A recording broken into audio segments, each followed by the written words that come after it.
Hi, it's Tom from FDS, and today's test subject is this, which is the little 7 kilogram spring. This is on a limited release from Orange Modworks, and we're going to be trying it out in this,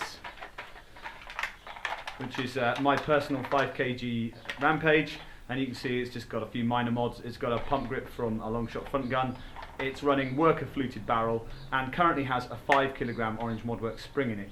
And it runs on a BSUK QR sling, which allows me to keep it up either on my chest or on my back and then drop into a ready position down at my waist. I'm going to use a brand new set of Zombie Strike darts. I'll show you those in a second. And I'm going to do a 30 dart shoot with the 5 kilo spring for reference, and then I'll go and swap to the 7 kilo spring. When I've done my swap over, I'll come out, I'll shoot again.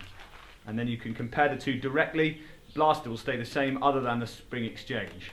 So this has got the air restrictor in, so these aren't the peak figures you can get out. I leave the AR in because I occasionally loan this blaster and I shoot indoors a lot with it, so I don't need peak power. But I want to see what the 7 kilo spring does. I've owned them before, had the 7 kilo spring in the Stage 3 Retaliator kit. Okay, so we're ready to go for the 5 kilo test, and I'm all loaded up. And if we look back here, you can see the darts are all there and ready to go. So let's get on 5 kilo test.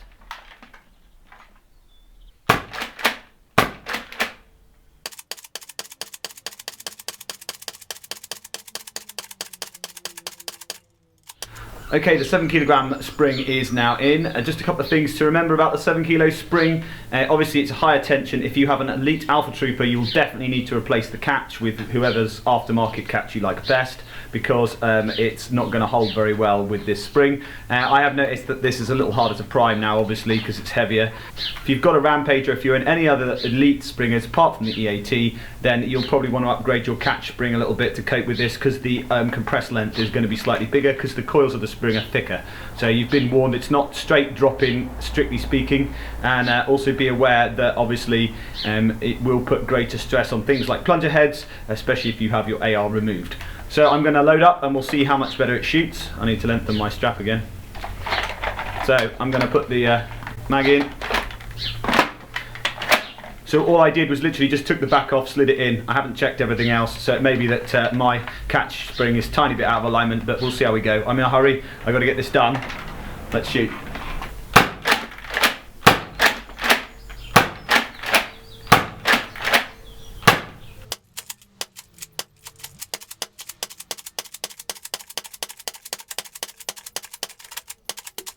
Okay, and now we're going to look at the 5 kilo spring from Orange Modworks in the Rampage, and we've got a high 99, low of 86, average of 93, extreme spread of 13, standard deviation of 3%.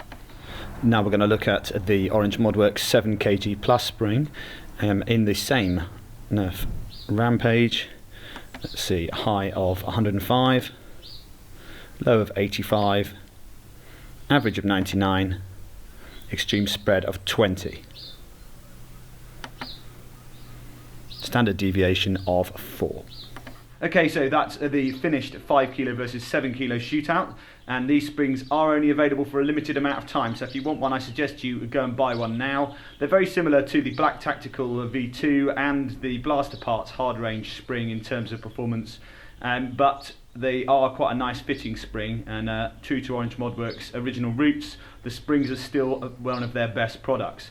Now, how much gain is there really out of that? If you looked at the results, you would see that there was the potential for up to 6 FPS more peak. So good peak performance. They'll put you over the ton with your air restrictor in. With your air restrictor out, you could expect around 110 to 115 performance out of a Rampage, and maybe a little bit more out of a Retaliator. So good performance gains if you have short bow barrels and you want pure top end. If we take the average as our measure of performance though, the figures are slightly less impressive. That 7 kilo spring is only gaining you a 3 FPS average gain over the 5 kilo, and utility wise it is a much stiffer prime. You do have to be quite manly with your prime, and on blasters with priming bars, you can feel the priming bar moving a little bit more with that 7 kilo spring. You don't need a thicker priming bar, you just have to accept that the stroke length is going to change slightly as your bar bends a bit. They're not going to to bend so much that they're going to break or shear their head off. If you put a stronger priming bar in, all you do is you move the point of failure back to the bolt sled. So that's my verdict on the 7 kilo spring. Another great product from Orange Modworks, but performance-wise, for the average enthusiast, especially if you're just running ARs in or you're not running a short barrel, you're really not getting a huge gain over standard. But if you want to chase every last FPS, highly recommended.